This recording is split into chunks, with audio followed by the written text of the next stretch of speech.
everyone. Welcome to your messages for September 2020. I hope you have all had a good summer, or oh, they wanted to come out, or winter if you're down under. War have come out. So I'm going to dive straight in. Let's see what's going on for September. Here we go. The Wheel of Fortune. Straight away, I am being told this is about the destiny behind this era that we're in, this era of humanity, this period, this great awakening is part of humanity's destiny, to have the opportunity to wake up and make new moral, self-loving, conscious choices in life in order to create a better world for everybody. It's a major arcana. It doesn't imply that heaven on earth, once you've created it, or once you have accessed that level of consciousness, because heaven on earth is a level of consciousness, right? And also heaven on earth is different for everybody. There's a lot of overlap, of course. We all have similar desires for world peace and things like that. But other areas are more unique areas of our heaven on earth are going to vary, aren't they? So it's a reminder that we're all creating our own reality, and we're creating it through our perceptions. And not only our perceptions, but we're creating it through the way that we perceive and receive what we observe in the holographic projection. And how we receive and respond to, or the frequency of our emotions, the frequency of our response is going to be what defines how your reality collapses into form, I want to say. So this is about the destiny. So within this collective humanity orientated destiny, we have all got our little individuated soul's destiny, based on whatever your soul chose to experience in this lifetime. So we all would have chosen a different path. We would have chosen different ways of enjoying ourselves. We would have chosen different ways of expressing ourselves. We would also have chosen different ways of creating limitation in some way in order to overcome it. And we would have chosen various forms of adversity. There is no competition when it comes to adversity. Oh, woe is me, my situation was worse than the next person, because again, it's all down to someone's individual perception and how they perceive their particular adversity. Because over time, when you raise your level of consciousness, you look back, and I'm sure a lot of you can do this, and see the blessing in what was a traumatic time for you, the blessing in your suffering. And we know that suffering is part of the journey. And it's not so much about avoiding it as learning to navigate it with ease and grace, and also about rising above it and seeing the bigger picture. That way, the intensity of the human experience kind of lessens as you access those higher levels of consciousness. And of course, as you access those levels of love, I'm referring to The Map of Consciousness by David Hawkins, from his book, Power versus Force. And when you access those levels of love, of course, as the lower frequency emotions get a little bit, they lessen in intensity, as I said. The higher frequency emotions of joy and love and peace, they intensify, and not just feelings, but they become states of being on that map of consciousness. Love is at 500, you've got joy at 540, and peace at 600. So you actually get to the stage where you're in a state of peace. And then you can observe what's going on around you from that place of peace, and understanding. And when we understand that everybody has chosen their adversity on a soul level, doesn't look like it on the human level, I realize that. Um, but when you realize that they have chosen it on some level, or even if you don't look at it that way, you look at it as in they're going to grow. They have this adversity and this trauma. We can open our hearts with love and compassion. And we understand that it's their opportunity for growth. When we're faced with suffering, our destiny, we have a choice, don't we? We can stay stuck in our wound stories, or we can grow. We can grow spiritually from that. It's like Bernie Siegel said in his book, Love, Medicine, and Miracles. When you have an emotional trauma, you're going to grow. Whether you grow spiritually or whether you grow a tumor, the choice is yours. It's really harsh, but we know it's true, right? So this card is about the destiny. So looking at it from a more positive perspective, because it's September and our destiny is unfolding. And there are things in our destiny that you probably don't know are coming for you because, we forgot, right, when we came into this world. Um, and we are doing things that we never dreamt that we would do. So we have to keep an open mind on what our destiny has in store for us. And how do we live in alignment with our destiny? It is simply by keeping an open heart and following at all times your energy. What do I mean when I say following your energy? I mean, if it feels right, if there's energy going there, if you're motivated, if you can feel the energy behind you, pushing you, then do it. But very often in life, when we're perhaps making not so conscious choices, this is why on a Monday morning, how many people do you know they go to work and they have to drag themselves to work, right? Well, that's because they're not doing what their soul wants them to do. Because if they're doing what their soul wants them to do, you don't have to drag yourself to work. There's energy behind you. Do you know what I mean? It's like feel the energy behind you. If there is no energy behind you, then that's a good chance that maybe you're meant to stay still for a while. And maybe you're meant to stop and rest, retreat, relax, and just take a breath, meditate. Yes, because September, we're in Virgo season, of course, and Virgo season in tarot is the hermit. Bit of solitude and meditation never goes amiss, does it? So feeling that energy behind you that's pushing you.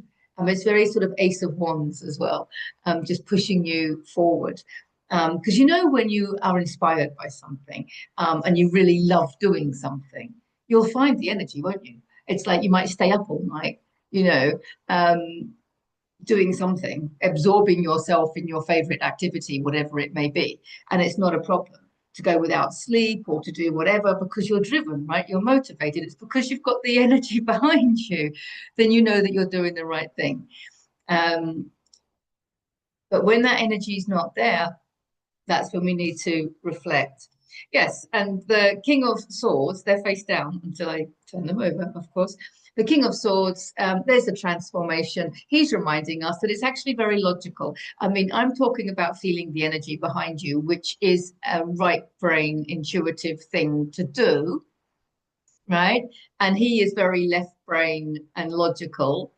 But I'm glad he's come up because I actually think it's logical to follow your intuition. We're merging the left and the right. Of course, it's logical. I was thinking the other day, if you were doing like a pros and cons in the old-fashioned ways, we used to do pros and cons when we're making decisions. These are the things for, these are the things against. Well, if the thing for is the only thing on that list on that side is because I want to, right? Because I want to. And you can't explain it. You can't explain why you want to. And it's not practical because it's probably going to cost you money, or it's not going to make you money, or people are going to laugh at you, or you don't know how you're going to actually do it, but you want to, right? And then on this side, it's money, support, people helping you. What's the outcome? What's the plan? Where are you going to be in 5 years? All of these, the cons of it, of the practicality, all these things. And you can have a really, really long list there of cons. And in the old days, we would do the pros and cons and look at, oh, which is the longest list? No, no. Look at the list, which side? Because I want to. On the pro side, because I want to, then it doesn't matter what's on the con side. You do that.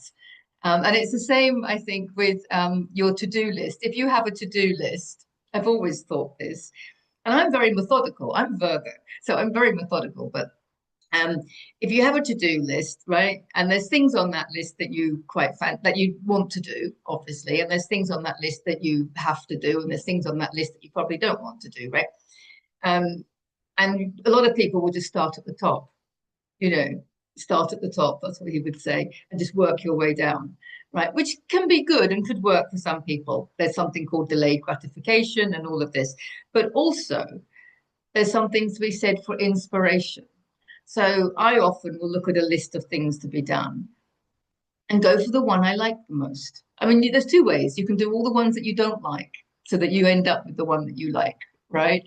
But also you can do the one that you like the first, the one that you like the most first, because it's going to get you in the right frequency. And when you're in the right frequency, the other things on your list will be easier. That's how I think. That's very logical. That's a very logical yet right brain thing to do, isn't it? So he's reminding us that it's a bit like the word sensible. I remember this coming up before because I was brought up to be told that other people were sensible. Apparently, I wasn't that sensible. But what does sensible really mean? I mean, it's got the word sense in it, which tells me that it means using your senses. So I think that the most sensible thing to do in life is to use your senses. Okay? How do you feel? When you sense a situation, what feels right for you? That's sensible, isn't it?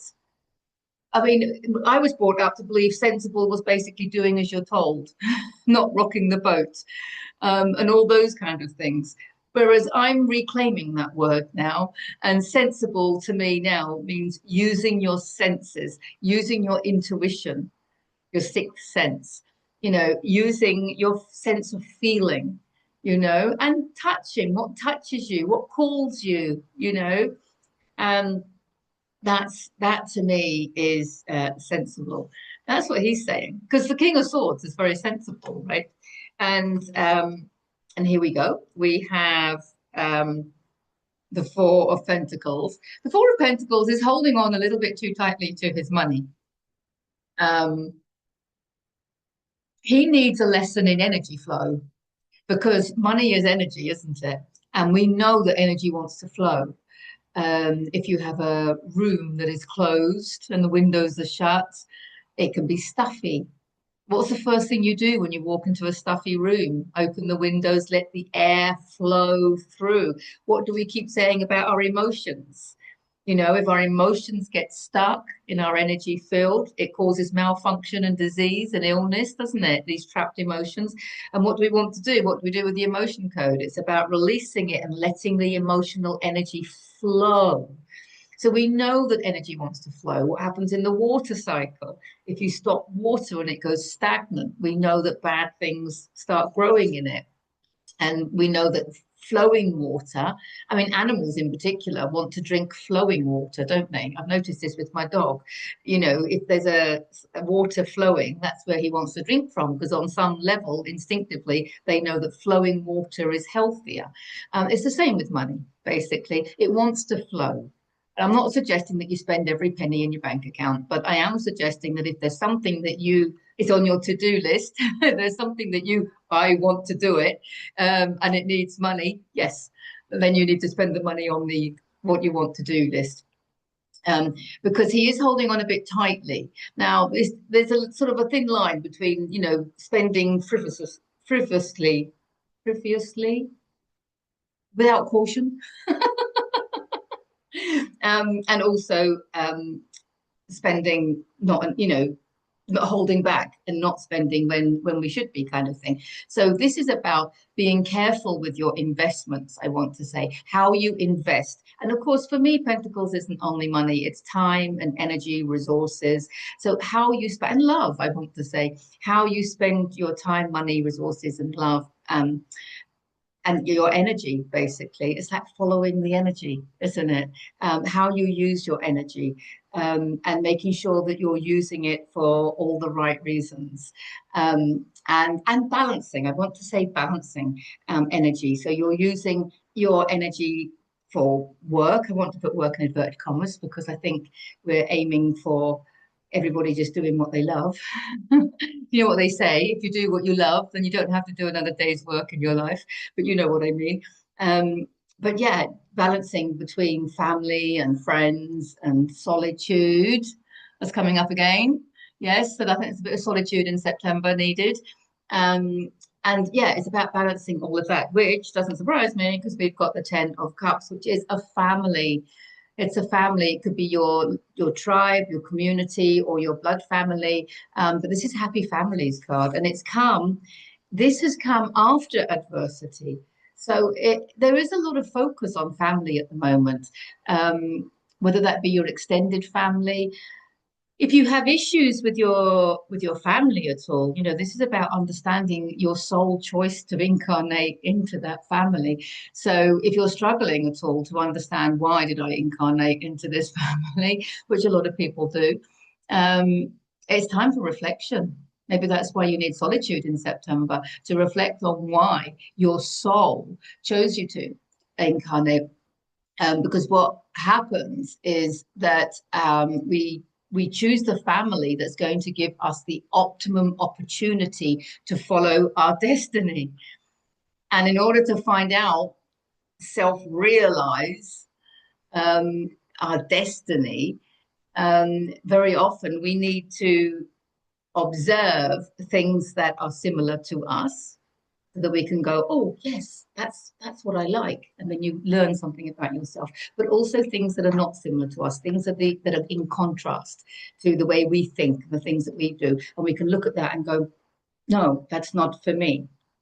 So there doesn't have to be any judgment here. You can observe whoever or the situation and just acknowledge and reflect to yourself that whatever it is that you're observing isn't for you.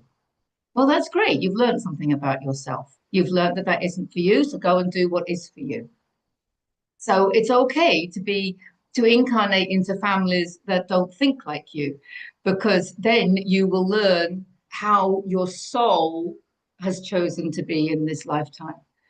Because if you incarnate in an environment, and it's not just your birth family, this is also your country of origin, or maybe the town that you grew up in. You might have grown up and thought, I've grown out of that town, but you had to observe what wasn't you in order to learn what was you, in order to learn that your destiny is elsewhere.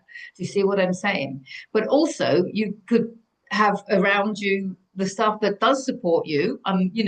Not everyone has chosen contrast. And it's like, this is where I belong. I'm not going anywhere, because your energy is telling you to stay there. So it works both ways. But I think it's important to look at that, because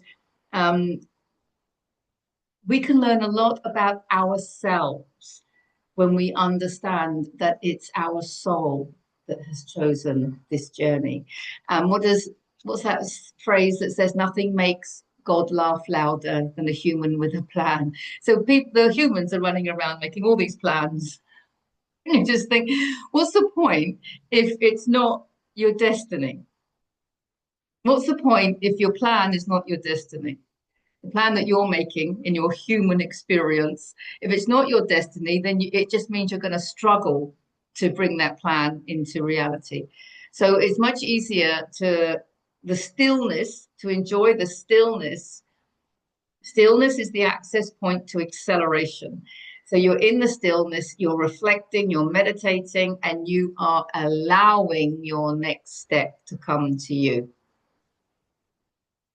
You're allowing the universe to bring you what it is that you need in order to make the next step. And it could be something that you're expecting, and it could be something that you are completely not expecting. And because it's 2025, I've got a feeling that it's going to be something that we're not expecting. Okay. But you'll know it's for you because you'll get those truth bumps, and you'll also get all the support that you need. You know, everything falling into place. And why does everything just fall into place sometimes? Because it's your destiny unfolding. If it's not your destiny, things will be a struggle. It's as simple as that. And they won't bring you joy. If it's your destiny unfolding, it's going to bring you so much joy that you won't want to argue with any of it. You're just going to go ahead and do it. And it's going to be effortless, choiceless, and joyful. So, what is your destiny? What has your soul chosen for your human experience? Are you living it? Are you in alignment with it? Well, by the end of this month, I think we're going to be living it a bit more.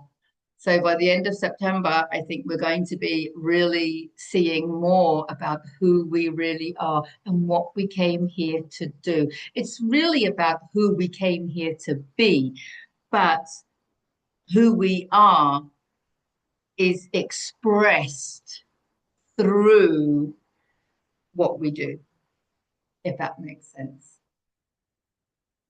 And the other thing I just want to add here is a concept that I really like at the moment. So a lot of you will have creative endeavors. Some of them will be your living, your income, and some of them will be your hobby. Some of them will be new creative channels. Some of them will be ones that you've done all your life. But we've all got these creative channels. It could be just doing a jigsaw puzzle, or it could be building a business, or what have you, and everything in between. And we often look at what we're doing, and it could be different channels, not one for your whole lifetime. You could be like writing a book, or writing a piece of music, or painting a picture, of course. Or you could be just taking a class, offering a class of something. But we look at these things as our projects, don't we? This is my project. But actually, the truth is you are your project. You are your project, and the creative activity that you have chosen to express yourself through is helping you with your project. So, using myself as an example, the garden retreat, I have referred to it as my project. It's my thing. It's my baby, whatever you want to call it. But no, no, no, no. I am the project, and the garden retreat is my activity that helps me complete my project or master my project. And that's why it changes. That's obviously why we move on from one project to another. And you'll see this with musicians. They'll change style, or artists, will go from painting portraits to abstract or whatever. So we do change our style, and that's because we are the project, and we are transforming all the time. We're evolving all the time. Anyone that does yoga or anything like that, they'll call it their yoga journey, because the style of practice will be evolving with them, and it will change over time. It's the same with any creative project, isn't it?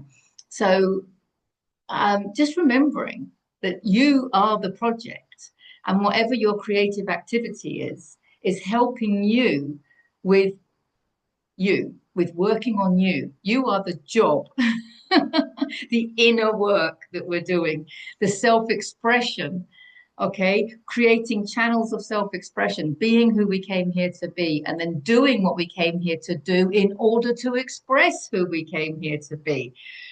That's all you being the project. And then using our writing or whatever we're doing as a pathway to work on the project. I like looking at it that way. Um, because then you can look back and you can see that you've grown from every creative project that you had. So, yeah, it's an interesting month, September. Very much your destiny is unfolding. Very much there are creative projects going on in order for you to work on your project, your main project. There is a time to be sensible with your resources, spending where you need to spend, however risky that may seem, but also not being careless.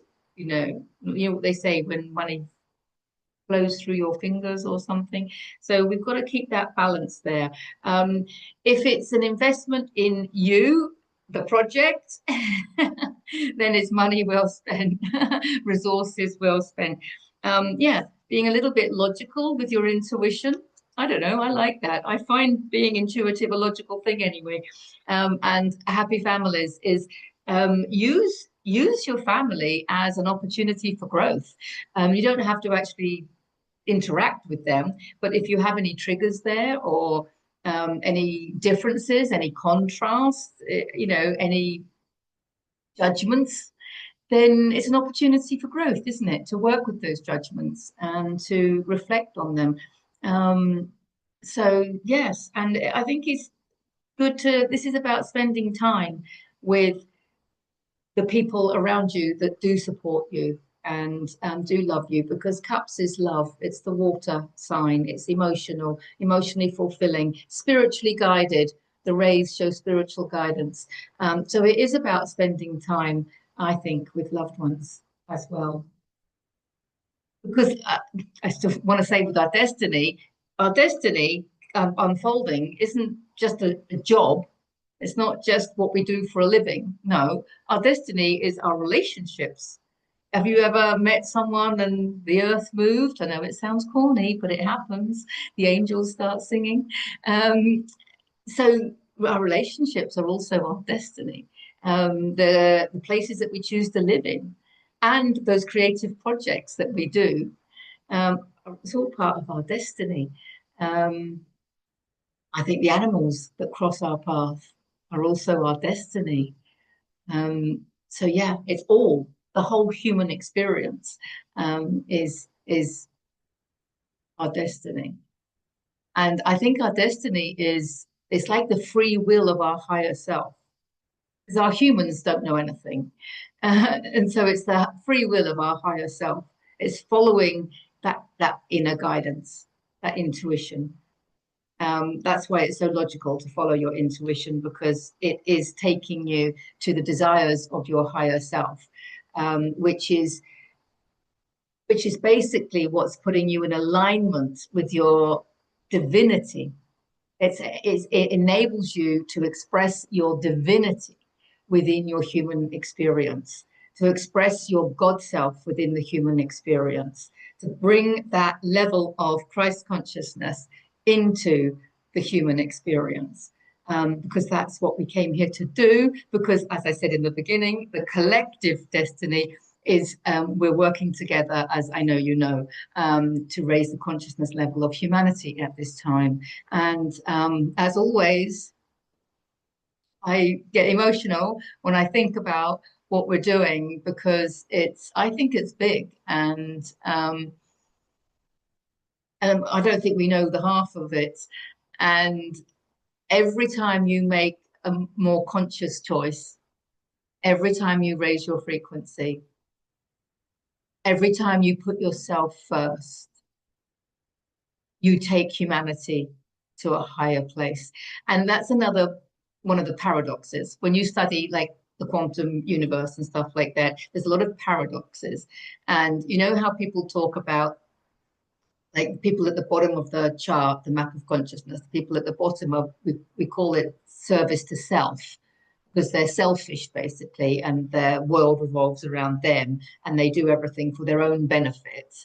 Okay, and then you get to the top half of that map of consciousness, and you've got the service to humanity, service to others, whereby you find your purpose and your meaning in helping humanity in some way, in serving others in some way, on any scale, in any way. There's most people just, when you get to that heart chakra level, it's just, I just want to help others. I just want to help others.